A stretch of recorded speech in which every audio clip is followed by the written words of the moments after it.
La sécurité numérique est devenue une préoccupation majeure tant pour les gouvernements, pour les entreprises et même les citoyens à travers le continent africain. Les avancées technologiques et l'expansion rapide de l'accès à Internet ont ouvert de nouvelles opportunités, mais elles ont également créé de nouveaux défis en matière de sécurité. Aussi, le cyberespace africain est un univers en constante évolution avec ses propres dynamiques et spécificités. Vous êtes sur Africa Cyber Security Mag, Christelle Roueto au micro, bienvenue à tous dans cette nouvelle édition du Cyber Interview. Aujourd'hui, nous parlons des défis actuels et initiatives futures en matière de cybersécurité en Afrique. Mais quels sont ces défis? Que doit relever l'Afrique? Quelles sont concrètement les actions à poser? Nous allons essayer de répondre à toutes ces questions à travers notre invité du Cyber Interview de cette semaine. Il s'agit de Clément Domingo, alias Sax, hacker éthique, expert senior en cybersécurité et fervent défenseur des questions liées à la cybersécurité en Afrique et dans le monde. Il a accepté de partager son point de vue avec Africa Cyber Security Mag aujourd'hui sur la question. Bonjour Monsieur Domingo, présentez-vous s'il vous plaît. Moi c'est Sax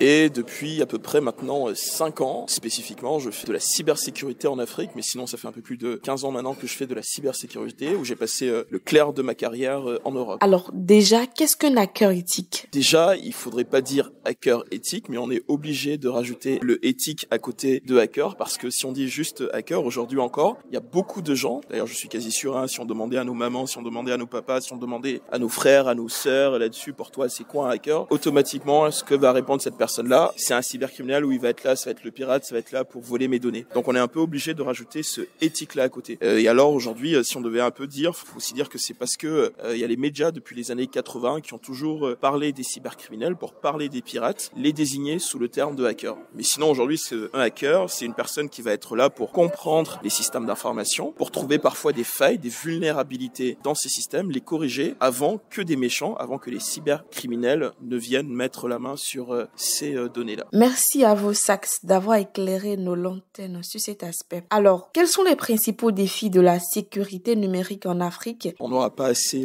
d'une heure, de 2 heures pour débattre de tout, mais si je devais donner pour moi 3 points qui sont quand même assez essentiels, vraiment peut-être massivement, aussi bien au niveau de la société civile, mais aussi bien au niveau de nos gouvernements, de nos États et de nos entreprises, on puisse prendre conscience. Donc il y a vraiment ce premier pan-là, ce premier volet-là autour de cette prise de conscience. Le second volet, lui, il est quelles vont être un peu les infrastructures. Et qui dit infrastructure dit quels vont être les investissements lorsqu'on est un État, lorsqu'on est une entreprise, à quelle hauteur on va mettre de l'argent sur la table pour venir protéger les données de nos clients, pour venir protéger les données de nos fournisseurs, pour venir aussi protéger les données de nos employés. Donc il y a vraiment, pour résumer, ce deuxième pan-là qui est vraiment, aujourd'hui, qu'on se le dise, pour faire de la cybersécurité, si on n'a pas d'argent, on ne fait absolument rien. Qu'on se le dise, la cybersécurité a un coût, c'est aussi un peu le moment de le dire. Aujourd'hui, je pense qu'il faut voir la cybersécurité comme un centre de profit, pas vraiment comme ce centre de coût-là. Parce qu'aujourd'hui, il y a beaucoup de gens qui disent, quand je parle avec certains dirigeants, surtout en Afrique, mais aussi en Europe, certains se disent, mais pourquoi investir alors que mon petit système d'information il tourne? C'est une bonne question parce qu'aujourd'hui, les gens, contrairement aujourd'hui, alors lorsqu'on a par exemple une moto, qu'on va investir, acheter un casque, acheter des gants, acheter des genouillères, acheter des protections,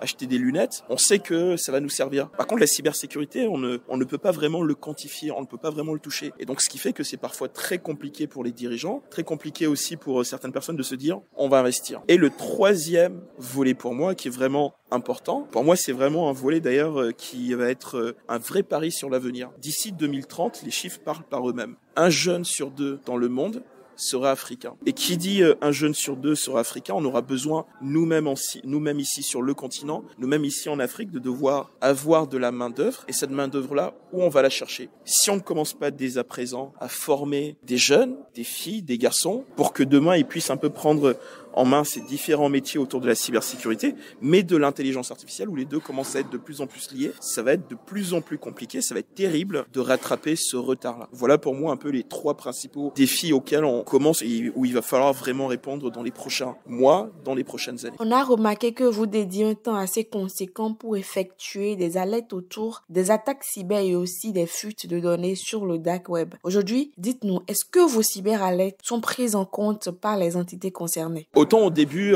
forcément, il y avait certains qui les prenaient absolument pas au sérieux. Et aujourd'hui, heureusement, il y a de plus en plus des RSSI, des DSI, mais des équipes aussi informatiques ou cybersécurité qui suivent, voilà, qui viennent un peu suivre mes alertes là, et c'est assez rapidement de réagir. Hélas, je le déplore parce qu'il y a encore beaucoup trop de laxisme. J'ai deux idées en tête, mais je ne citerai pas aussi ces entités-là, où lorsqu'il y a eu la cyberattaque, lorsqu'il y a eu un peu cette exfiltration de données, que toutes les preuves étaient là, ces sociétés-là, ces entreprises-là, ces banques-là, tout le monde verra exactement à qui je fais allusion, ont été les premières à dire circuler, il n'y a rien à voir. Et moi, j'ai été totalement à la fois stupéfait, et je me dis, mais peut-être que ces entreprises-là elles-mêmes ne respectent pas vraiment, et s'ils sont totalement dans le déni, mais comment on peut être à ce niveau-là, et surtout de telles entités qui sont quand même un peu censées être un peu mieux protégées que le reste, et ce type de posture. Mais quels sont les secteurs particulièrement vulnérables, ou alors qui sont souvent ciblés par les cyberattaques? Et forcément, il y a un secteur qui me vient en tête, parce que c'est là où il y a le plus d'argent, c'est là aussi où ces entités-là sont susceptibles de plus payer, c'est un peu le secteur bancaire, puis après il y a aussi un peu le secteur de l'énergie. Dernièrement d'ailleurs, en préparant le Cyber Africa Forum, j'ai même fait une publication où je me suis rendu compte qu'il y avait des cybercriminels qui avaient mis en vente sur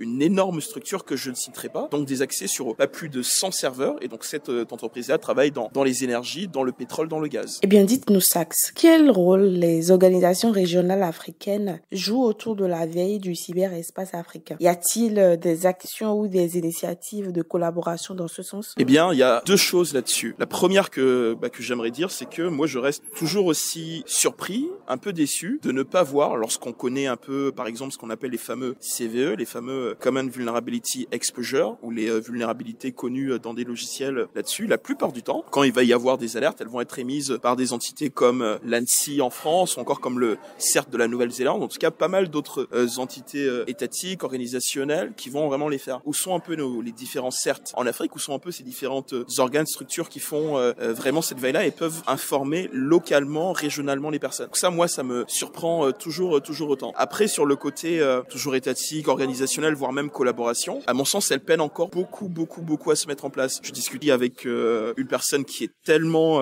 compétente, qui se trouve au Bénin, elle se reconnaîtra, et elle-même me disait que elle était en train de travailler sur une opération. Je pense que cette opération-là fera, en tout cas aura un bel impact, et surtout une vraie caisse de résonance dans les prochaines semaines, dans les prochains mois, mais j'en dis pas plus. Et elle me disait que le vrai défi aujourd'hui, c'était un peu d'aller aussi convaincre les autres personnes au niveau de la sous-région, mais aussi au niveau des autres zones, pour se dire il faut vraiment que nous coordonnions, parce qu'actuellement, il y a certains cybercriminels, il y a vraiment une entité qui est en train de faire des choses assez sales, disons-nous les choses, en Afrique. Et donc, ça revient un peu à ce fameux point, à quel moment donné on va avoir cette collaboration, parce que la collaboration, pour moi, elle est primordiale. Tant qu'il n'y aura pas de collaboration et que chacun reste dans son coin, on n'avancera absolument pas. C'est ce qu'on appelle, pour revenir un peu plus dans le jargon, le partage d'IOC. Les IOC, ce sont les fameux indicateurs de compromission. Ça veut dire que lorsqu'on est piraté, lorsqu'on a une cyberattaque, on peut venir extraire des artefacts, donc extraire des petites preuves, des petits bouts qui vont permettre que, si on les partageait, que d'autres personnes dans le même secteur, bancaire, de l'énergie, de l'industrie, de l'agroalimentaire, eux aussi puissent regarder dans leur serveur s'ils ont été piratés. Donc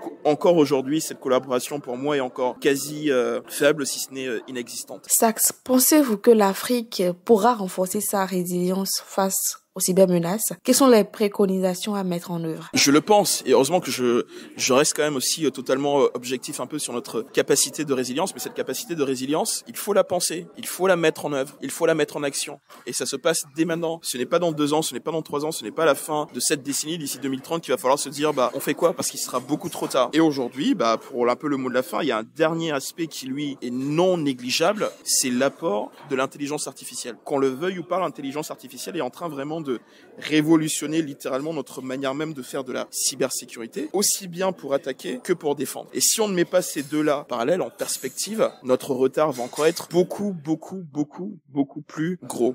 Et je terminerai par cette, pas forcément une citation, mais qui a un peu été dit au niveau de l'Union européenne, qui disait que les États-Unis innovent, créent, les Chinois copient, l'Europe, la France régulent, et moi je rajouterais que nous autres en Afrique, on est à la traîne. Et vous l'avez dit, en Afrique, nous sommes encore à la traîne. Et voilà qui marque la fin de cette interview. Merci à notre invité Clément Domingo, alias Sax. Il est hacker éthique et expert senior en cybersécurité. Merci à vous de nous avoir suivis. Suivez-nous sur notre site cybersecurity.mag.africa et tous nos canaux digitaux afin de ne rien manquer sur les actualités cyber. Merci d'avoir été des nôtres et à la prochaine pour un autre numéro sur d'autres sujets cyber.